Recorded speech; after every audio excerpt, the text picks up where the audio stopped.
So the security clearance comes at different levels. So, it depends on the business that you are joining. So there are some businesses that might have a very detailed security clearance with, a little bit deeper kind of background check.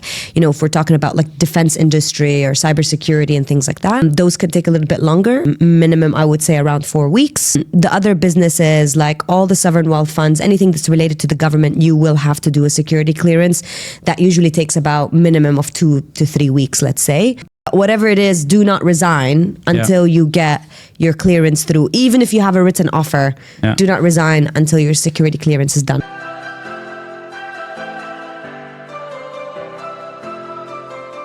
Thank you for listening to the podcast thus far. The one favor I would ask, if you're enjoying what you're listening to, is to press the follow and subscribe button on whatever media platform you listen to us, as it helps us grow our network and grow the podcast. So thank you and enjoy the podcast. Hello, everyone, and welcome to the 3rd season of Alchemy Uncensored.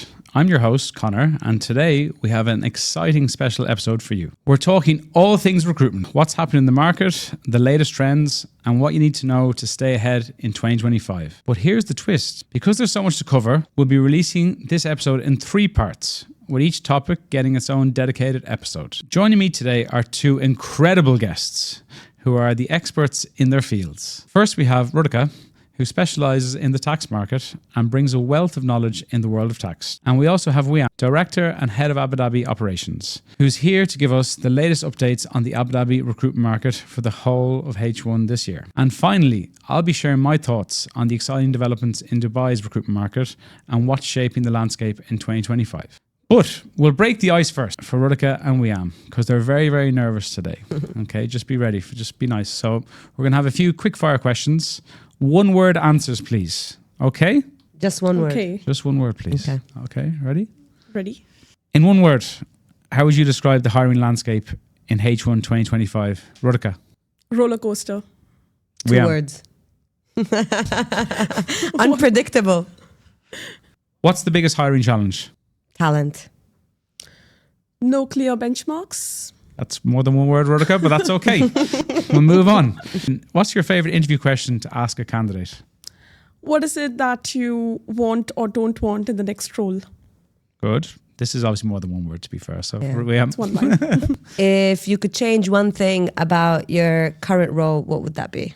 What's the most rewarding part of working in recruitment, if there is one? Seeing a deserving candidate getting the dream role. Good. Yeah. Just meeting superstars, I guess. Good. Yeah. And what's the most common mistake candidates make during the hiring process? Not being fully prepared. I had the exact same answer. Just not preparing enough before the interview. Fail to prepare? Prepare to fail. fail. There we go, girls. So describe your ideal candidate in 1 word. Transparent. Honest. Yeah, I was going to say honest. Okay. Yeah. That's what I Honesty is was the best thinking. policy. Just tell There's me. a fair few cowboys out there, Ted. Just tell me how it is, Yeah, there's a lot of bandits. But describe your ideal client in 1 word. Committed. Direct. Pays on time. Yeah. Or pays it all. Okay, perfect. So, that was a lot of fun. Now let's switch things up and focus on Abu Dhabi market. So for this segment, I'll be sitting down with Wiam to get all the latest updates and insights. Welcome to part 1 of this special series. Today we're focusing on Abu Dhabi recruitment market. And I'm thrilled to have our resident queen Wiam here to share her expertise. So let's dive in. So Wiam, how are you first of all? I'm good. I'm just a bit nasally, so maybe my voice is a bit husky. It's okay. You're just back from your trip to Thailand. Yeah. Did you find yourself? Yeah. Good. It was very polluted though, so definitely caught something. Good. Okay. You catch many things in Thailand, but anyway. But I'm okay. Nobody's going to catch anything from me, okay? I'm at the end of my illness. Okay, so look, the first question we're going to go on are the trends and comparisons. So we're looking at H1 2024 versus H1 2025. So what are the most significant shifts in the Abu Dhabi job market between H1 2024, H1 2025? So when we looked at all of the numbers, the main thing that I could see was that job flow was down. So to be exact, it was 10% down, but revenue was up by 23%. And I think that there's so many reasons for that. I think that a lot of the roles, just to clarify that, were filled at the start of this year were roles that I had on from last year. So we have seen a significant shift in like how many roles we're getting, So they're rolling forward. Exactly, they were rolling forward. So, and I think that's what allowed for the revenue to be higher, but the flow of jobs was actually a lot lower, which I think is normal because you can't have 2 consecutive years where, companies are aggressively hiring. And 2024 was really, really good for Abu Dhabi. So I think the first 6 months experienced a little bit of a slowdown. But I think as well, probably the one reason we'll talk about later on is that jobs are going down, but revenues slightly going up. Yeah. That's because you're working higher, more senior jobs. Also so very obviously true. our revenues are, obviously people know, the bigger the role, the higher the fee. So I think there's been a bit of a shift in the market for you, which, you obviously went into Abu Dhabi, not unknown, but now you've gained credibility and now you're probably, as we've seen, you're getting more senior jobs. Exactly. I think, that definitely played a role. But yeah, also being on the ground, right? So Yeah, on the ground. I think that also made a very big shift. But yeah, that's what I've been seeing. And hopefully, let's see how the next half of the year goes. Your business model is beautiful. You work less and you charge more. Yeah, I love That's that. the way it should be. And then, so what are the key challenges and opportunities for businesses hiring in Abu Dhabi in 2025? I mean, it still remains the same as I've seen in 2024, which is finding the right talent. The good thing is I feel like a lot more people now are open to go to Abu Dhabi. There's a few key hires that I've made in the first half of this year where the candidate was in Dubai, but then they were okay to move to Abu Dhabi. So there's a lot more people that are open to it. So I think it is going to start to get a little bit competitive. But as it stands today, finding the right talent and also closing out the processes quickly, time, I think is the biggest challenges for businesses, for us as, as recruiters and also for the candidates. And I guess one thing just to dig on for our listeners that aren't in the region, one of the key differences I see with recruitment in Abu Dhabi is obviously you've got the security clearance. Yeah. So if you can explain to our listeners, for people who are looking to come to Abu Dhabi, why things might take a bit longer, because in Dubai, if you get a job offer, yeah, it usually is a bit quicker. But for people who are new to the region, or even people in the region who are in Dubai, who want to go to Abu Dhabi, can you just explain the whole security clearance? So the security clearance comes at different levels. So, it depends on the business that you are joining. So there are some businesses that might have a very detailed security clearance with, a little bit deeper kind of background check. If we're talking about like defense industry or cybersecurity and things like that, those can take a little bit longer. Minimum, I would say around 4 weeks. The other businesses, like all the sovereign wealth funds, anything that's related to the government, you will have to do a security clearance.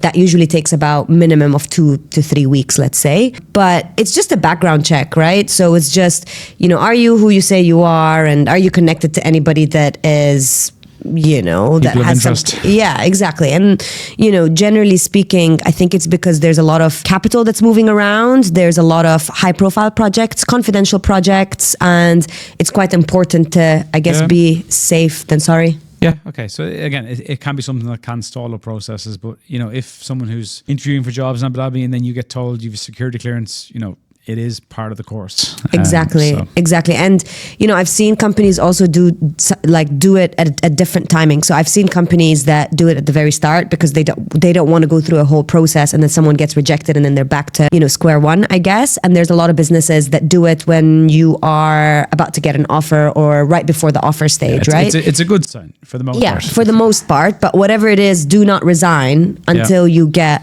your clearance through. Even if you have a written offer, do not resign until your security clearance is done. Perfect. And then just touch on seniority of roles. So I guess what seniority of roles levels are most in demand in Abu Dhabi, and how has this changed from, H1 of last year versus this year? Yeah, so the numbers actually are very, very close to one another. We're still, operating at that 70-80% combined, let's say, between mid-level roles and senior positions. But one thing to note, I guess, is that mid-level roles in Abu Dhabi are, paying significantly higher, I would say, than it would be in Dubai, like about 20% higher. So we're still seeing a lot of activity there. Abu Dhabi is still, a little bit light on the junior side of the market because a lot of the projects require you to have already experience and, experience in Abu Dhabi, or, you need to have already had a few years of experience before you can get a proper role there. So yeah, that's what we're seeing, still on the mid to senior level. I think, look, the biggest thing with Abu Dhabi is that on the mid-level piece, most companies offer schooling. Yeah. Like, that's probably a big difference compared to Dubai. And people with family, especially people looking to come over here, that's, you know, Dubai seems like a great place until you start getting schooling fees. Yeah, schooling's expensive here. Yeah. Like, it's really expensive. If you've got 2 kids, that's putting a dent into your salaries. That's the unwritten tax, I would say. Exactly. But, and then what are the biggest challenges? You know, you're speaking to CFOs on the daily. You had a great event in Abu Dhabi a few weeks ago. We had a room full of CFOs asking them a very similar question. You know, what are the challenges attracting and retaining the top talent? It's, you know, one thing I think that is, you know, causing a lot of havoc, let's say in Abu Dhabi, and it's about salaries, because I think that there is a lot of money there, and if businesses really want to hire someone, they will pay for it. So that means that, you know, your team is not safe from someone poaching them and offering them 20, 30, 40% sometimes on their salary, because they can. And I think that this is the number one thing that's, you know, causing a little bit of like movement around, you know, but as long as you offer the right market rate for Abu Dhabi, not for the UAE, for Abu Dhabi, you know, like we said, there's a lot of things like schooling and, you know, packages are slightly higher anyway. If you're, you know, I think the right market rates and you are, you know, taking care of your team and, you know, there's a good culture, I think that, you know, you could definitely retain your team there. But if one of these things are missing, it's a very easy move for anyone. Candidates either aren't getting paid enough or they don't like their boss. And the biggest thing as well, like companies in Abu Dhabi want to hire from companies in Abu Dhabi.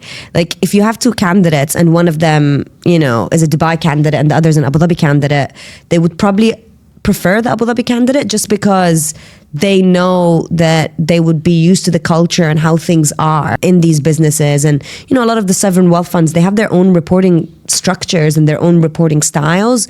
So it gives comfort to someone that they know how the reporting structure goes. I had a client, you know, take a candidate that previously worked at an ADQ subsidiary just because they are an ADQ subsidiary, because they were comfortable that, you know, this person would know, you know, all the requirements, all the deadlines or the pressures of having to report to a sovereign wealth fund. So, you know, that adds another, I guess, layer, because, you know, if there's a role on that's in Abu Dhabi, the first candidates that are going to be poached are going to be candidates that are already in Abu Dhabi. Yeah, well, the one thing I've noticed as well for our listeners is that the whole commute thing, even now we've seen I've, you know, unfortunately had a few senior finance professionals now that have, you know, effectively lost their job because they're not living in Abu Dhabi. They've been working in Abu Dhabi from Dubai, and effectively the big boss in the company said, if you don't live in Abu Dhabi, your role is gone. Yeah, but it's because, you know, think about it, like the commute's actually quite bad, I think, especially if you like live in Dubai and you're getting stuck in traffic, you're doing a 3-4 hour, you know, commute if you get stuck in traffic. And in finance, you're not leaving at like 3 or 4, like you're leaving at 6, 7, 8, whatever, whenever the traffic's actually quite bad. And it depends where you live in Dubai. And that takes away from your ability, I think, to do the role as good as you would have if your commute is 20 minutes, right? But it's more for people that are listening that are in Dubai and say, I can do the commute. Yeah. You know, you might get a job, but we're seeing more and more things that are happening where they're being told if you don't relocate here. And the one elephant in the room for Abu Dhabi for families is that there's not as many schools. So, you know, there's a lot more schools in Dubai than Abu Dhabi. So that, you know, something to be taken into account. But, I'm sure the schools are great, but you're not going to have, like in Dubai, there's a school there's so many. Every 500 meters in some places. Yeah. Abu Dhabi has a very long waiting list for some of the best schools. But a lot of the senior guys, what I've seen them do is take a place in Abu Dhabi, stay down there for 3 nights and then come back to Dubai. I think that kind of evens things out. But, you know, to each their own on what they're willing to compromise with family and things like that. But I'm against commuting. I mean, that's the reason why I moved there to begin with. So, and I was just commuting You don't once. like traveling up the road 55 minutes wherever it was this morning. Yeah. But anyway, are there any industries that were thriving in H1 2024 but have slowed down this year in H1? Yeah, again, this is just to stress that this is just our internal data, right? So that might not be reflected in other agencies or in other recruitment landscapes or whatever. But we've seen that family businesses went down significantly this year as opposed to last year. So they went down by like 8%. The other businesses that really, you know, kind of accelerated and we've seen a lot of growth there is engineering and manufacturing. So that's up by 13%. And the other is surprisingly also real estate. Well, not surprisingly. I mean, we see all the projects that are happening right now in Abu Dhabi and all the big real estate players like Aldar, Reportage, Bloom, Eagle Hills. So we see so much that's being built in anticipation in the next 10 years of people moving to Abu Dhabi. So we can see that reflected in the real estate industry, hiring quite a lot. Good. And then the question then, if I'm a job seeker, I'm in finance, or more so finance than tax, but what are the skills, what are the trends, what are the skill sets that clients are looking for this year that maybe wasn't as much last year? What jobs are more prominent? Project finance. There's a lot of commercial finance as well. And when I mean commercial, I don't mean FP&A. I mean people that can deal with salespeople. Because at the moment in Abu Dhabi, what we are seeing is that there is a lot of projects in key sectors like energy, healthcare, AI and technology, and a lot of it is in joint venture style. And they've done a lot of deals. I mean, it was all over the news and LinkedIn and, all these big deals with Microsoft and all these data centers and Trump coming to the UAE and, all these deals that they are doing, which require people that really understand contracts and understand pricing strategies and ROIs. So we've seen a lot of that commercial finance type positions and also project finance. So keeping track of any of the projects that they have that is ongoing and if there's anything that they need to kind of adjust on the way there. So we've seen a lot of that. Yeah, so I think and with Abu Dhabi and UAE, the business partnering, finance business partnering, it's not good enough anymore just to be this accountant in the back office doing your reports, etc. You need to be out there on the floor, especially in Abu Dhabi where I said it's manufacturing, it's a lot of harder sector where you need to be dealing with salespeople, you need to be dealing with engineers, everything on the ground. So it's building those relationships. Yeah. What are the biggest lessons Abu Dhabi's job market has learned, or you've learned, from H1 2024 versus shaping H1 25? Just like being on the ground is just a game changer in my opinion. So I'm speaking about it from a recruiter standpoint, but I think the same applies to a candidate. Being on the ground in Abu Dhabi there's nothing like it because people are so receptive to coffees. People are so receptive to meet you because, the population in Abu Dhabi is a fraction of that of Dubai. So there's that desire to connect and network with people. And you rarely get turned down for meetings. I mean, when I send messages out to people, hey, do you want to meet? Most of the time, 7 out of 10 times, I will get an answer. Yeah, I would love to meet, and there's a lot of, it's a lot easier to connect with people. Whereas in Dubai, I feel like, 2 out of 10 people will respond and There's say 20 WEMs. Yeah, exactly. The world would be a great place with 20 WEMs. Yeah, no. Not at all. I don't think I'd want to live in that world actually. But the population is significantly smaller, so there's much traffic, people can get around. And people are more receptive to it. And in Abu Dhabi, there's this chill feeling, chill vibe. So people aren't rushing Rudika all wants the time. to move there. Yeah. It's such a relaxed place. The moment you step into Abu Dhabi, it feels like time has stopped. Exactly. It really feels slow going, easy. People have time for you in Abu Yes, Dhabi. They really, really 100%. do. So, and for me, I feel like being on the ground, it was just a game changer because you just, there's some things that you miss, right? Because in Abu Dhabi, things happen overnight. And if you're not on the ground speaking to people, you wouldn't even know. So the next day, companies can move, companies can change ownership, they can change shareholder, everything can happen overnight.